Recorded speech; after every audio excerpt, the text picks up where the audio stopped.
बड़ा important topic है यार।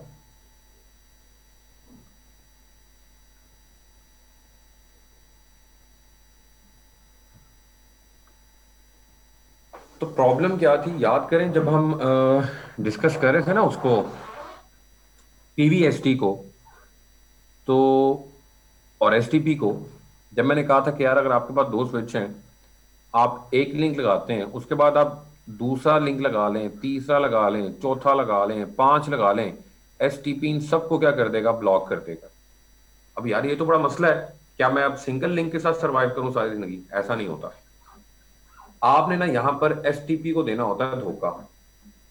एसटीपी को आप कैसे धोखा देते हैं? भाई एसटीपी को आप ऐसे धोखा देते हैं कि फिजिकली तो आपको ये समझ लें। अगर मैं एक और टोपोलॉजी बनाऊं जिसमें हम सिंपल ऐसे ही रखें कि फिजिकली ये तीन लिंक्स है फॉर एग्जांपल, या फॉर एग्जांपल चार लिंक्स हैं। फिजिकल तो चार लिंक्स हैं, एसटीपी इनको ब्लॉक कर देता पकड़ के। हम इसको क्या करने जा रहे हैं? हम इनको लॉजिकली बंडल करने जा रहे हैं। लॉजिकली क्या करने जा रहे हैं? बंडल करने जा रहे हैं। और जब हम इनकी बंडलिंग कर लेंगे, बंडलिंग करने के बाद हमें तो ये ऐसे ही चार लिंक्स नजर आ रहे होंगे, लेकिन एसटीपी को एक सिंगल लॉजिकल लिंक नजर आ रहा होगा। एसटीपी को लेकर सिर्फ एक ही लिंक है, और एसटीपी धोखे में आ जाएगा कि यार एक ही लिंक है, तो एक ही लिंक को तो एसटीपी ब्लॉक नहीं ना करता, उसको तो हमेशा किस में रखता है? फॉरवर्डिंग स्टेट के अंदर रखता है। तो ये फिजिकल पिक्चर है जो हमें नजर आ रही होती है, और ये क्या होगी? ये लॉजिकल पिक्चर होगी जो किसको नजर आ रही होगी? एसटीपी को नजर आ रही होगी। और ओवरऑल जब हम बंडल कर लेते हैं इनको, तो आपने एडवांटेजेस पढ़ भी लिए, मैं देख रहा हूँ कुछ लोगों ने डिस्कस भी किए हैं, कि इससे फॉर एग्जांपल अगर एक लिंक की कैपेसिटी जो है वो 100 मेगाबिट पर सेकंड है, तो आपने अगर चार लिंक्स को बंडल कर लिया, तो इसका मतलब ओवरऑल ओवरऑल जो आपने लिंक की एग्रीगेशन की है, उससे आपने बैंडविड्थ की यूटिलाइजेशन जो है, रिलायबिलिटी जो है, उसको आपने क्या कर दिया? परफॉर्मेंस जो है उसको इंक्रीज कर दिया है। एक लिंक 100 का था, चारों लिंक्स बंडल बन के अब कितने बन गए? 400 मेगाबिट पर सेकंड का बंडल बन गया, एक सिंगल बंडल। तो यार क्या ये चीजें अचीव नहीं की जा रही इससे? बंडलिंग जब आप एग्रीगेशन कर लेते हैं, बंडल कर लेते हैं, अब इन एक्चुअल में बैंडविड्थ इंक्रीज नहीं होती। ये थोड़ा सा मैं इस वर्ड के खिलाफ हूं कि इंक्रीज बैंडविड्थ।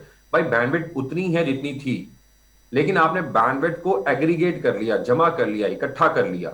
इसका हरगिज मतलब नहीं है कि चार लिंक से तो हर लिंक की 100 एमबी थी, और जब आपने एग्रीगेट किया तो वो 800 बन गई। नहीं, ऐसा नहीं हुआ।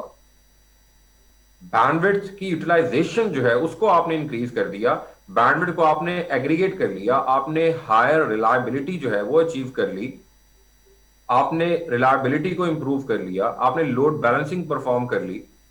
These are the advantages of link aggregation group. अब हमें इसको कंप्लीट नेम जो देता है ना, वो लिंक एग्रीगेशन ग्रुप का नाम देता है। लिंक एग्रीगेशन ग्रुप या पोर्ट एग्रीगेशन भी। आपने देखा होगा ऑफलाइन में पोर्ट एग्रीगेशन भी लिखा हुआ था। लिंक एग्रीगेशन, पोर्ट एग्रीगेशन एक ही बात है। और यहां आप देख रहे हैं कि नॉर्मली क्या होता है। अजान हो रही है यार, मैं एक मिनट खामोश होता हूँ जरा, प्लीज।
थोड़ा सा ना अलर्ट रहिएगा, ये जो टॉपिक्स पढ़ रहे हैं ना हम, ये जीआरई का टॉपिक जो पढ़ना है, लिंक एग्रीगेशन का, एमएसटीपी का, ये सारे लैब के टॉपिक है जो आपने अभी लैब देनी है। और मैं आखिर में थोड़ा सा अपडेट करता हूँ लैब के बारे में भी आप लोगों को। तो नॉर्मली लिंक एग्रीगेशन जब हम कंफिगर करते हैं, तो जैसे कि आप लोगों को डायग्राम में भी नजर आ रहा है कि आप बंडल जो है वो 3 का ही बनाते हैं, और कॉन्फ़िगर करते वक्त इसको हम नाम देते हैं ईथ ट्रंक का। ईथरनेट ट्रंक मतलब ईथ ट्रंक। लेयर 2 पे जो हम ट्रंक कॉन्फ़िगर करते हैं ना, लेयर 2 पे स्विचेस के दरमियान जो हम लिंक एग्रीगेशन बनाते हैं उसको ईथ ट्रंक का नाम देते हैं। तो इसमें भी आपके पास फर्दर ऑप्शंस हैं। ऑप्शंस क्या हैं कि आप ये जो पहले दो लिंक्स हैं ना, पहले दो लिंक्स हैं, इनको आप एक्टिव रखते हैं, और दूसरा तीसरा जो लिंक है ना, तीसरा, इसको आप किस पे रख लेते हैं, बैकअप के तौर पर। भाई ऐसा क्यों यार? ऐसा इसलिए कि अगर इन बंडल में से ये पहला वाला फिजिकल लिंक डाउन हो जाए तो फौरन से ये जो बैकअप था उसको ऐड कर दिया जाएगा इसके साथ। मतलब आप 3 लिंक्स रखते हैं बंडल के अंदर, 2 जो है वो आपके फॉरवर्डिंग स्टेट के अंदर होते हैं, एक आप बैकअप के तौर पर रख लेते हैं। यार इन केस अगर इनमें से कोई एक लिंक डाउन हुआ, फॉर एग्जांपल अगर दरमियान वाला भी डाउन हो गया, तो अब बंडल किस किस का बन जाएगा, पहले का और तीसरे का बंडल बन जाएगा, वो दोनों फॉरवर्डिंग कर रहे होंगे। That's the beauty of link aggregation और ईच ट्रंक। अब ये करने के अंदाज जो है, करने के जो अंदाज हैं वो दो हैं। एक वही बात स्टैटिक वे से कर लें, और दूसरी बात आप डायनामिक वे से कर लें। नहीं यार, स्टैटिक वे से करना है link aggregation in manual method, दूसरा आपके पास डायनामिक मेथड है।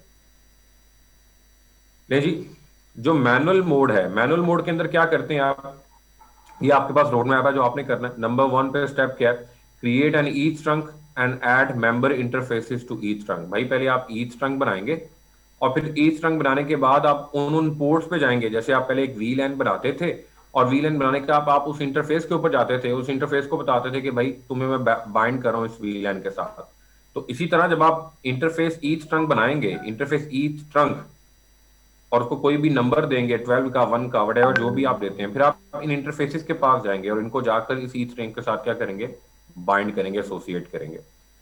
Create a VLANs and add interfaces to the VLANs. फिर आप वीलैन क्रिएट करेंगे और उसको उस इंटरफेस के साथ बाइंड करेंगे। ये तो पुराना काम है जब ऑलरेडी हम कर चुके हैं, यहाँ पे भी और यहाँ पे भी। और तीसरा काम, configure a load balancing mode to ensure that traffic is load balancing among the each trunk member interfaces.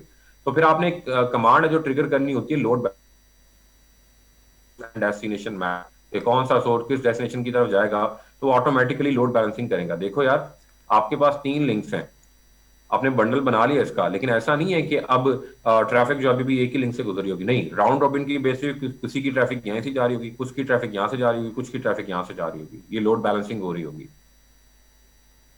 Clear होगी बात? तो ये काम करना कैसे है, और जरा अलर्ट हो जाए। अब आज आप लोगों से मैंने काम करवाना है, बहुत हो गया भाई, मैं ही काम करवा रहा हूँ तब से आप लोगों को, आप लोगों ने अभी तक कुछ नहीं करके दिखाया मुझे। ये मैनुअल मोड की कॉन्फ़िगरेशन है जो आपके सामने मैंने दी हुई। ये अभी मैं आप लोगों को ग्रुप के अंदर शेयर करूंगा, और आप लोगों को टाइम दूंगा, आपने उसके ऊपर मुझे कॉन्फ़िगरेशंस करके दिखानी है, और मैं फिर इंडिविजुअली जो है वो चेक भी करूंगा आपकी लैब। ये डायग्राम है, 2 स्विच पकड़ने, ठीक है, उनको आपस में 1 to 1, 2 to 2, 3 to 3 आपने पहले कनेक्टिविटी कर लेनी है। कनेक्टिविटी करने के बाद ये स्टेप नंबर 1 है। पूरे पूरे स्टेप एक एक कमांड लिखी हुई है यहाँ पर कि कहाँ पर जाकर क्या करना है। तो नजर आप लोगों को आ रहा है, मैं थोड़ा सा बता देता हूँ कि स्विच ए पे आते हैं आप, इंटरफेस ईच ट्रंक क्रिएट करते हैं, और उस ईच ट्रंक के अंदर जाकर आप बता देते हैं कि पोर्ट नंबर 1, 2, 3 जो है वो इस ईच ट्रंक के साथ क्या की जा रही है, बाइंड की जा रही है, और ये पोर्ट कौन सी होगी, ट्रंक पोर्ट होगी। स्विच बी के ऊपर भी आप सेम कमांड देंगे, इंटरफेस ईच ट्रंक क्रिएट करेंगे, जैसे आप इंटरफेस लूप बैक क्रिएट करते थे, लॉजिकल इंटरफेस, इसी तरह ये क्रिएट करेंगे, और उस ईच ट्रंक को आके बताएंगे कि भाई पोर्ट नंबर 1 से लेके 3 तक जो है ना, ये अब तुम्हारे बंडल के अंदर शामिल है। ये पहला स्टेप है जो आपने परफॉर्म करना है। दूसरे स्टेप के अंदर क्या करेंगे, डेफिनेटली आपको पता है कि आप वीलैंस क्रिएट करते हैं। सेकेंड स्टेप के अंदर you will create a VLANs and add the interfaces to VLAN. वही वीलैन बैश की कमांड से 1020 क्रिएट करेंगे। और 4 और 5 कहां पर है, देखें 1, 2, 3 तो बंडल के अंदर शामिल हो गई। यहाँ पे आपका इंटरफेस 4 है, यहाँ पे इंटरफेस 5 है। तो इंटरफेस 4 में जाएंगे, पोर्ट लिंक टाइप ट्रंक लिखेंगे, और पोर्ट ट्रंक अलाउ पास वीलैन 10 करवा देंगे। यहाँ पर आएंगे इस इंटरफेस 5 के ऊपर, तो यहाँ पर भी आकर आप क्या करवाएंगे, इसको इसकी टाइप ट्रंक सेट करेंगे और यहाँ पर इसको VLAN 20 के साथ मैप करवा देंगे। और फिर इंटरफेस ईच ट्रंक पे आएंगे, जो आपने लॉजिकल बंडल बना लिया हुआ है इसके ऊपर आएंगे और इसके ऊपर इसको भी ट्रंक कॉन्फ़िगर करेंगे और इसके ऊपर से दोनों VLANs को क्या करवाएंगे, आप अलाउ करवाएंगे, ताकि इनकी ट्रैफिक VLAN 10 की ट्रैफिक और VLAN 20 की ट्रैफिक इस ईच ट्रंक के ऊपर से पास आउट हो सके।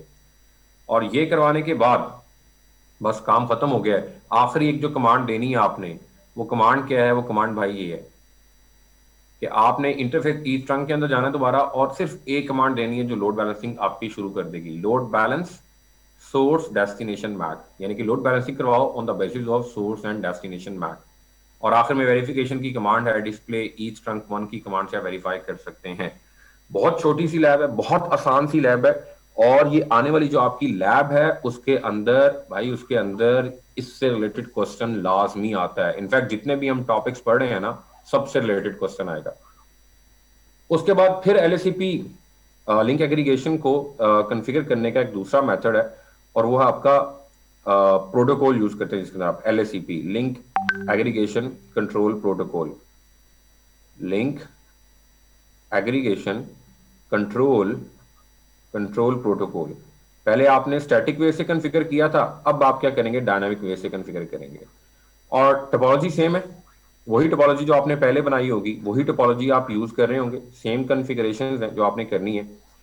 लेकिन करना क्या है, स्टेटमेंट उसकी क्या है, और एग्जैक्ट यही स्टेटमेंट ना एग्जाम के अंदर आई होती है आपकी लैब के अंदर। क्या कि two active links implemented load balancing, कि तुम ईच ट्रंक तो 3 मेंबर्स की बनाओगे, लेकिन इनमें से 2 जो है ना वो क्या होने चाहिए, एज एक्टिव लिंक्स होने चाहिए, और वो लोड बैलेंसिंग भी कर रहे होंगे। और तीसरा जो है आपका on the link function as a backup link, one link function as a backup link. एक जो लिंक है वो किस स्टेट में होगा, वो बैकअप की स्टेट में होगा, कि अगर इनमें से कोई एक आधा लिंक फॉल्ट हो गया तो फिर वो बैकअप जो है उसकी रिप्लेस कर लेगा। कब, when a fault occurs on active link, कहता है आपके पास 2 एक्टिव लिंक है ना, इंटरफेस 1 और इंटरफेस 2, इनमें से अगर कोई फॉल्ट अकर होता है तो backup link replaces the faulty link to the maintain reliable data transmission, ताकि जो फिर बैकअप लिंक है वो उसके साथ ऐड हो जाएगा, ताकि रिलायबल कम्युनिकेशन जो है वो आपकी चलती रहे, कंटिन्यू रहे। ये रिक्वायरमेंट लैब्स की हैं, मैं बार बार बता रहा हूं, ये लैब की रिक्वायरमेंट है, इसलिए मैंने सारी चीजें डिटेल में आपके सामने लिखी हुई है। अच्छा, उसके बाद device in the same VLAN can communicate, मतलब VLAN 10 वाले लोग VLAN 10 से कम्युनिकेट कर सकते हैं और 20 वाले 20 से कम्युनिकेट कर सकेंगे। और दोबारा अगर आप देखें 2 स्विचेस ही हैं, और भाई ये काम तो हम पहले भी कर चुके हैं, कि मतलब 2 स्विचेस से उनके दरमियान सिर्फ एक ट्रंक कॉन्फ़िगर किया था, और VLAN 10 वाले लोग भी थे, इसके अंदर VLAN 20 वाले लोग भी थे, क्या नहीं किया हमने ये काम? यहां तक काम सारा वही है। अब फर्क क्या है कि पहले हमने सिर्फ एक लिंक लगाया था और हमने ट्रंक कॉन्फ़िगर किया था, इस बार हम क्या कर रहे हैं, 3 लिंक्स ले रहे हैं, उनका बंडल बना रहे हैं, जिनमें से 2 को हम क्या रखेंगे, एक्टिव रखेंगे, को उसका एज अ बैकअप रखेंगे, और प्रोटोकॉल चलाना है, LACP चलाना है। अब कॉन्फ़िगरेशंस कैसे होंगी भाई, कॉन्फ़िगरेशन इस तरह से होंगी कि जिसमें स्टेप्स आप लोगों के सामने मेंशन है, क्या क्या करना है वो सारी डिमांड आपके सामने है। कॉन्फ़िगरेशंस की हद तक बहुत आसान है, पहला काम वही किया, लेकिन इस बार थोड़ा सा चेंज किया है कि स्टेप नंबर 1 के अंदर आप गए, आपने इंटरफेस ईच ट्रंक के अंदर गए, क्रिएट किया, और इस बार मोड क्या रखा आपने, LACP, क्योंकि अब स्टैटिक वे से कॉन्फ़िगर नहीं कर रहे, आप प्रोटोकॉल चला रहे हैं आके, LACP ये आपने प्रोटोकॉल चला दिया। ये काम आपने स्विच ए पे भी करना है, और यही काम आपने स्विच बी के ऊपर भी करना है। जो काम आप स्विच ए पे करेंगे वही काम आप स्विच बी पे भी करेंगे, नंबर 1। नंबर 2 के अंदर सेकंड स्टेप क्या है, सेकंड स्टेप ये है कि आपने उन तमाम इंटरफेसेस पे जाना है, जैसे ये हमारी टोपोलॉजी थी ना, यहाँ से इंटरफेस 1 भी है, 2 भी है और 3 भी है, 1 2 3, ये 3 इंटरफेसेस हैं। इस पे गए, इसको भी ईच ट्रंक के साथ बाइंड करवा दिया, इस पे गए, इसको भी ईच ट्रंक के साथ मैप करवा दिया, और इस पे भी ईच ट्रंक के साथ मैप करवा दिया। मतलब तीनों इंटरफेसेस को बताना है कि नहीं यार आप तुम ईच ट्रंक के मेंबर हो तीनों इंटरफेसेस, तो दूसरा काम तो सिर्फ आपने ये किया, add the member interfaces to each trunk on switch A and the same configurations is required on switch B। ये switch A पे नजर आ रही है, B पे खुद करनी है, ये ना समझना सर जी ये तो B का लिखा नहीं हुआ तो मैंने किया ही नहीं, नहीं, ऊपर लिखी हुई बातें मैंने बकायदा कि सेम कॉन्फ़िगरेशंस जो हैं ये मेंशन नहीं है यहाँ पर बी के ऊपर, लेकिन यही काम आपने स्विच बी के ऊपर जाकर भी करना है। क्लियर होगी यहां तक बात?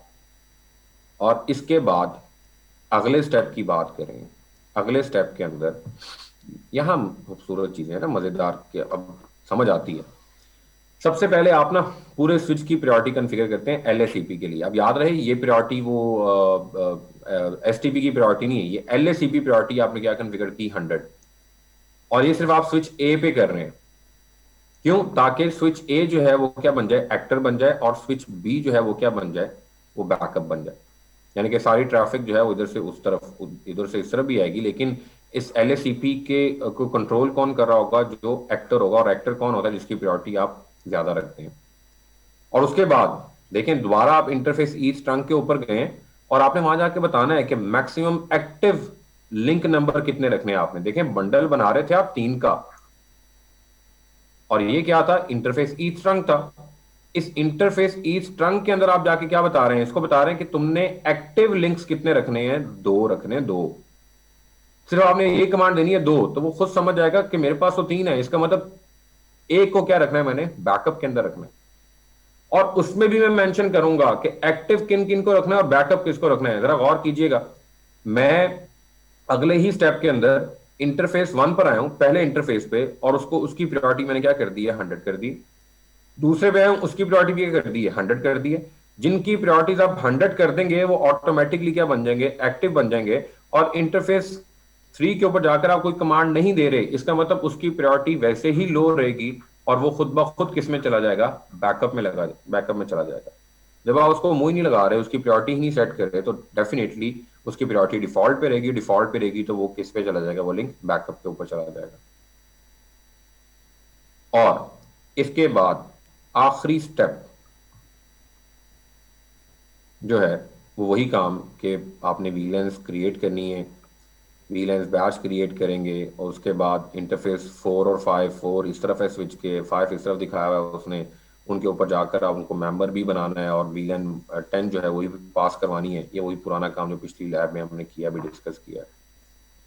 और आखिर में आकर जो आपने ईच ट्रंक बनाई है भाई, उसके ऊपर अलाउ भी तो करवाना है। इंटरफेस ईच ट्रंक में दोबारा गए आप, उसको ट्रंक कॉन्फ़िगर किया, और उसके अंदर से आपने वीलन 10 और 20 को अलाउ पास करवा दिया। And that's it.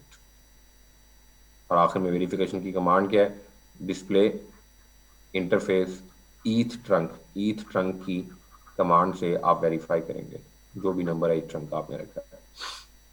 क्या ख्याल है जी, लैब हो जाएगी? ये मुश्किल काम तो नहीं है, अभी प्रैक्टिस कर लेंगे तो फायदा है, कल को फायदा होगा इसका। मेरे लिए तो कोई मसला नहीं है, 5-10 मिनट लगाऊंगा, लैब करवा दूंगा, लेकिन जो काम अपने हाथ से करेंगे वो कभी भूलेगा नहीं आपको। एक ये काम करना है यार, एक आखिरी काम करना है जिसकी मैं आपको कमांड्स जो हैं वो बताऊंगा अभी। और जरा आखिरी अनाउंसमेंट जरा सुन लीजिएगा मेरी।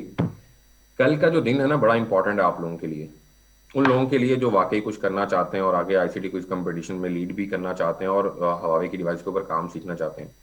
कल आपके साथ मोस्ट प्रोबेबली सर बासित हैं, सर बासित वो लेक्चर कर रहे होंगे, और वो आपको जो आईसीटी क्विज कंपटीशन के अंदर जो लैब आनी है ना, लैब उसकी प्रैक्टिस करवाएंगे। पहले वो आकर वही डिस्कस करेंगे, फायरवॉल डिस्कस करेंगे आपके साथ, फायरवॉल के ऊपर अच्छा खासा जो है वो लेक्चर होगा आपका।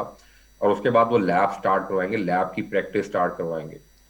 और जब लैब की प्रैक्टिस स्टार्ट करवाएंगे तो उसी के अंदर पहले वो फायरवॉल वैसे ही डिस्कस कर चुके होंगे, लेकिन बावजूद फायरवॉल दोबारा रिपीट होगी उस लैब के अंदर, और उसी के अंदर जो है वो डब्ल्यू लैन का जो पोर्शन है वो भी उस लैब के अंदर शामिल होगा।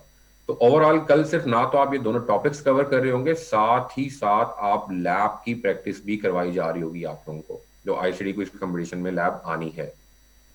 तो किसी ने क्विज कंपटीशन में आना है नहीं आना, लेकिन यार कोई लैब कर लोगे ना तो ओवरऑल जो कुछ पढ़ा है वो सारा कुछ आपको इम्प्लीमेंटेड होता हुआ नजर आ रहा होगा, इंप्लीमेंट होता हुआ नजर आ रहा होगा। तो इस चीज की परेशानी किसी को नहीं लेनी कि मतलब मैं तो क्विज में नहीं हूं, ये नहीं है, वो नहीं। यार सीख लें, सीखने का मौका मिल रहा है, इसके बाद ही सीखने के मौके बार बार नहीं मिलेंगे आपको। क्लियर है बात? और जो आखिरी एक टॉपिक है हमारा, वो बड़ा आसान सा टॉपिक है, जीआरई टनल का।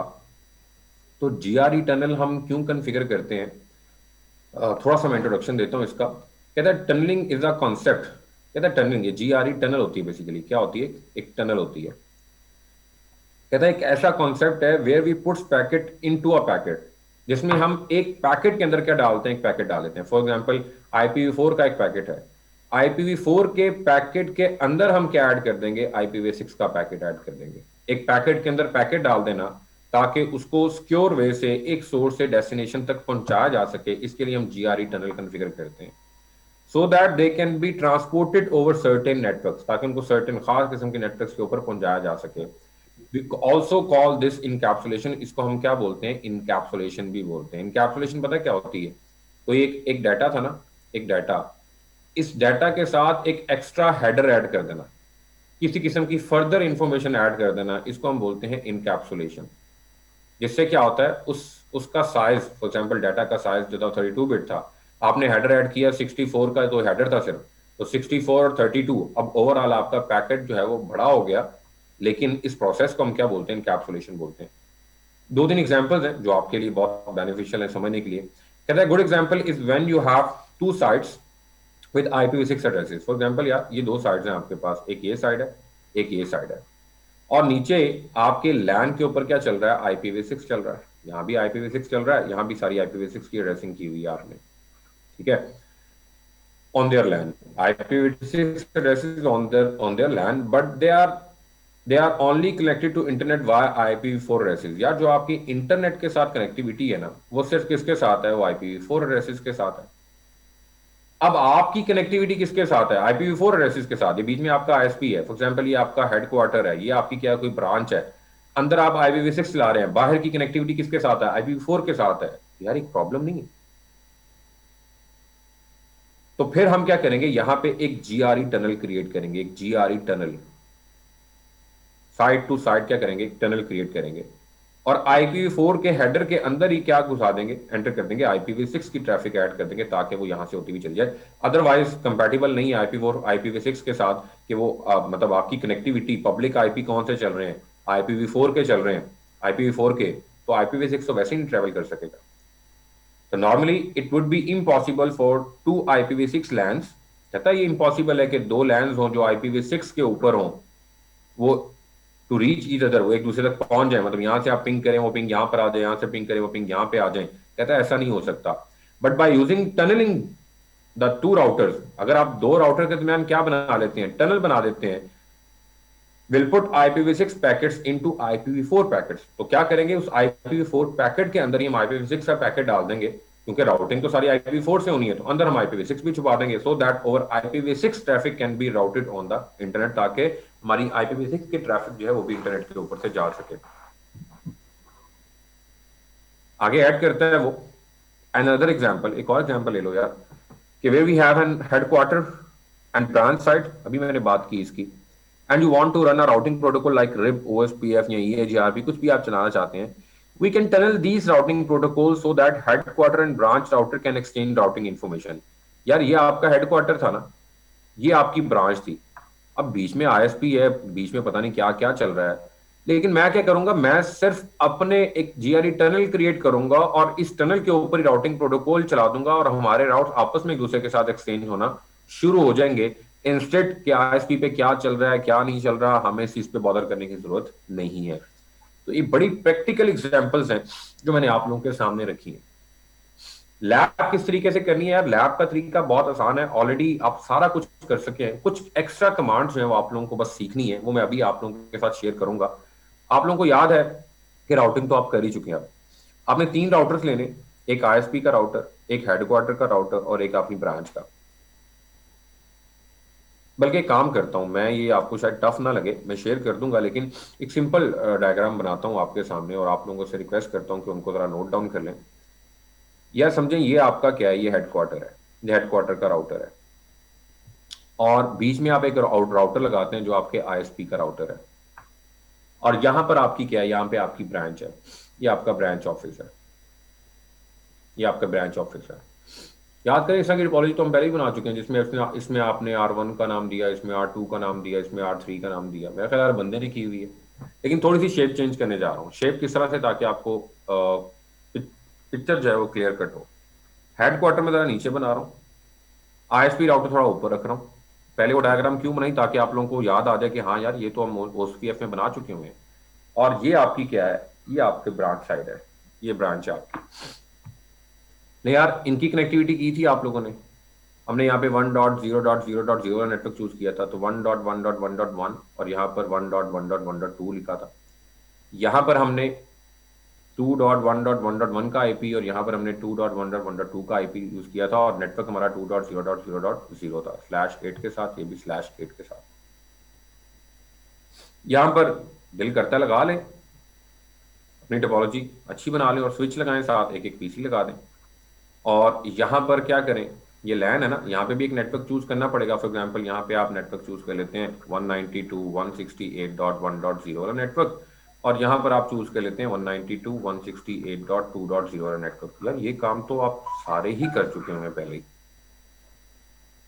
क्या करेंगे भाई, ओएसपीएफ चला देना, यहाँ भी ओएसपीएफ चला देना, यहाँ भी ओएसपीएफ चला देना, यहाँ भी ओएसपीएफ चला देना, यहाँ भी ओएसपीएफ चला देना, और यहाँ भी ओएसपीएफ और यहाँ भी ओएसपीएफ। तो क्या होगा, ये 192.168.1.1 से 192.168.2.1 को पिंग करेंगे तो पिंग होना शुरू हो जाएगा।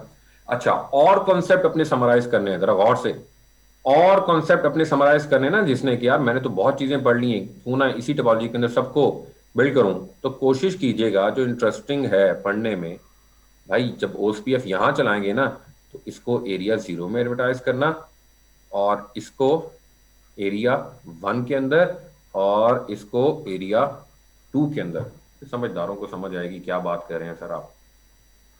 ओएसपीएफ प्रोसेस आईडी 1 ही रखनी है, लेकिन इसको इसको इसको और इसको एरिया 0 में एडवर्टाइज करना है, और जो मैं रेड के साथ हाईलाइट कर रहा हूं ये एरिया 1 में जाएगा, और जो मैं किसी और कलर से येलो से एडवर्टाइज कर रहा हूं ये एरिया 2 के अंदर एडवर्टाइज करेंगे आप। यहाँ पर जो आपने आईपी दिया होगा 192.168.1.100 आईपी करना है, पूरा नेटवर्क करना है, नेटवर्क कर दीजिएगा। ये तो सारे काम पुराने हैं, लेकिन एक लैब बनाने से देखें आपका ओएस, तो आपकी राउटिंग भी क्लियर होगी और आपको कम्युनिकेशन का अंदाज भी पता चल रहा है। आखिरी जो काम करना है आपने, जो हमारा मेन कॉन्सेप्ट है जो हम करने चाह रहे हैं,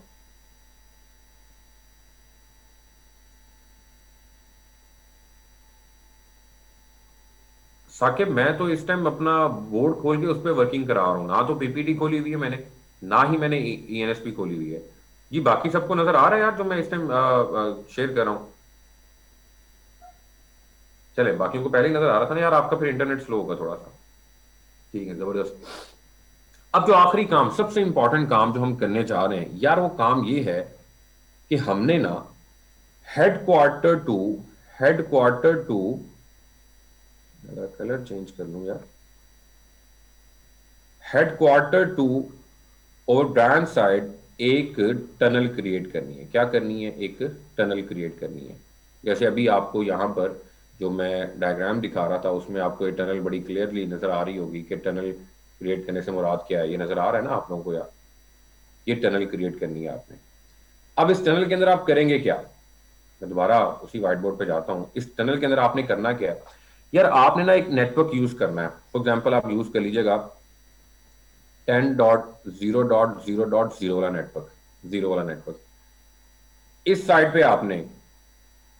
पे आपने एक कमांड देनी है, इंटरफेस टनल, और आगे 0/0/0। ये कमांड अभी भेज दूंगा मैं आपको, परेशान नहीं होना।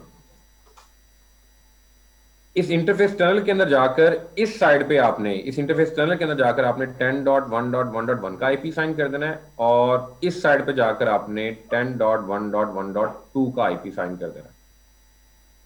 एक काम ये करना है, मतलब जैसे आप इंटरफेस टनल और 0/0/0 करेंगे ना, उसके बाद आपने इस साइड पे ये वाला आईपी, इस साइड पे ये वाला आईपी, और उसके बाद सिर्फ आखिरी 2 काम करने होते हैं। वो क्या से, आपने इस हेडक्वार्टर पे बैठ के ना, इस हेडक्वार्टर पे बैठ के आपने सोर्स बताना होता है कि सोर्स कौन है। सोर्स आपने अपना फिजिकल इंटरफेस बताना होता है। सोर्स यानी कि टनल कहां से बनाना शुरू करनी है, आप कहते हैं 1.1.1 से। फिर आप बताते हैं डेस्टिनेशन की टनल कहां तक बनानी है, वो आप कहते हैं कहां तक, यहां तक बनानी है ना, यहां तक, तो आप कहते हैं 2.1.1.2 तक। लेकिन इससे पहले शर्त है रीचेबिलिटी होनी चाहिए, 1.1 से लेके 2.1.1.2 तक रीचेबिलिटी होनी चाहिए। इस वजह से हमने ओएसपीएफ भी चलाया। ये काम करना आपने हेडक्वार्टर साइड पे। पहला काम क्या करना था, इंटरफेस पे जाके इंटरफेस टनल क्रिएट करनी है और आईपी एड्रेस असाइन करना है, और उसके बाद क्या बताना है, दो काम बताने हैं, सोर्स और डेस्टिनेशन। इसी तरह जब आप ब्रांच साइड पे आएंगे, अपनी ब्रांच साइड पे आएंगे, तो ब्रांच साइड पे आके आप क्या करेंगे, पहले इंटरफेस क्रिएट करेंगे, इंटरफेस और टनल 0/0/0, और उसके बाद आप आईपी एड्रेस देंगे। कौन सा आईपी एड्रेस देंगे भाई, ये वाला जो मैंने यहां बताया, कौन सा, 10.1.1.2 ये बताया आपने। उसके बाद सिर्फ दो चीजें बतानी है, एक आपने सोर्स बताना है और एक आपने डेस्टिनेशन। भाई देखिए ब्रांच साइड पे बैठे हैं ना, सोर्स जहां से आप चलना शुरू करें, कहां से चलना शुरू करें, 2.1.1.2 से चलना शुरू करें। कहां तक टनल बनानी है, यहां तक टनल बनानी है, उसका आईपी क्या है, वो है 1.1.1.1। बस ये काम किया तो आपकी जीआरई की टनल जो है वो क्या हो जाएगी, क्रिएट हो जाएगी। और हाँ, जब आप इंटरफेस टनल क्रिएट करेंगे, बस एक दफा आपने जो टनलिंग प्रोटोकॉल जीआरई है उसको इनेबल करना है। वो सादी सी कमांड है, वो भी मैं अभी आपको व्हाट्सएप करता हूँ। बस ये काम करना है, बस बात खत्म। बाकी सारे कॉन्सेप्ट्स आपके समराइज हो रहे हैं, राउटिंग के, ओएसपीएफ के, मल्टी एरिया ओएसपीएफ की लैब बीच में आ रही है, राउटिंग के कॉन्सेप्ट्स बीच में आ रहे हैं। भाई जो ये लैब कर लेगा ना, वो समझ लें पिछले दिनों जो राउटिंग पड़ी थी उसका हक अदा उसने कर दिया। और जिसने टास्क खुद परफॉर्म ना किया, अभी भी वो फारिग बैठा रहा, तो इसका मतलब है उसने अहद किया हुआ है कि मैंने पढ़ना ही नहीं है, जो मर्जी कर लो। तो यार इसकी पिक्चर ले लें आप लोग। ओवरऑल वैसे बहुत ज्यादा हमने गंद भी किया इसके अंदर, लेकिन जो लोग साथ सुन रहे थे उनको समझ आई होगी कहाँ पे कौन सी बात डिस्कस की गई है। इसकी पिक्चर ले लें। लेकिन अगर आप इसकी पिक्चर से काम नहीं चलाना चाहते, अगर आप जो पिक्चर ले लें, फिर मैं स्क्रीन चेंज करूं, अगर आप इससे काम नहीं चलाना चाहते, तो आप इस टोपोलॉजी को भी बिल्ड कर सकते हैं। सिर्फ एड्रेसेस चेंज है, बाकी कॉन्सेप्ट सारा वही है, कॉन्सेप्ट सारा वही है जो अभी आप लोगों के साथ डिस्कस किया मैंने। नहीं जी, आप ये एड्रेसेस भी यूज कर सकते हैं, मतलब 12.0 नेटवर्क, 12.1 यहाँ पर, 12.2 यहाँ पर। और इसी तरह आप क्या करेंगे, यहाँ पे आप एरिया 0 कन्फिगर करेंगे, और यहाँ पर आप लूप बैक डिफाइन कर देंगे। अगर लूप बैक डिफाइन करना है, इसको एरिया 1 में एडवर्टाइज कर दें, और इस लूप बैक को आप एरिया 2 में डिफाइन कर दें। और फिर जब टनल बनानी है तो इंटरफेस टनल की कमांड देनी है, जीआरई टनल को उसका प्रोटोकॉल चलाना है। उसके बाद यहाँ बैठ के आपने आईपी एड्रेस तो देना ही देना है, यहाँ भी देना है, यहाँ भी देना है। उसके बाद ये सोर्स और ये डेस्टिनेशन, यहाँ बैठेंगे तो ये वाला आईपी जो आपका सोर्स होगा और ये वाला क्या होगा, डेस्टिनेशन होगा, एंड दैट्स इट। क्लियर होगी जी बात। नहीं यार, ये मैं स्लाइड्स जो है अभी ग्रुप में भेज रहा हूँ, ठीक है। और ठीक 45 मिनट्स के बाद ना, 45 मिनट्स के बाद मैं आप लोगों के पास आऊँगा दोबारा, और आप लोगों की इंस्पेक्शन करूँगा कि किसने कितना काम किया है। तो उम्मीद करता हूँ जी आप लोग अपनी अच्छी नीयत के साथ करें यार, मेरा कोई प्रेशर नहीं है ना, आप लोगों ने प्रेशर लेना है, सीधी बात है। शौक से कर लें काम, फायदा हो जाएगा। नहीं करेंगे तो नुकसान आपका ही होगा, किसी और का नहीं होने वाला।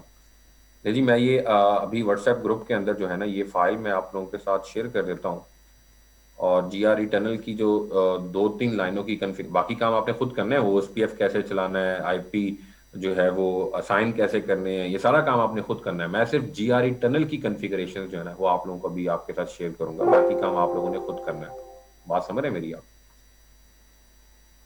या जी स्टार्ट करें। मैं अभी बस आप लोगों को ग्रुप के अंदर जो है ना ये फाइल्स जो है वो सेंड कर देता हूँ।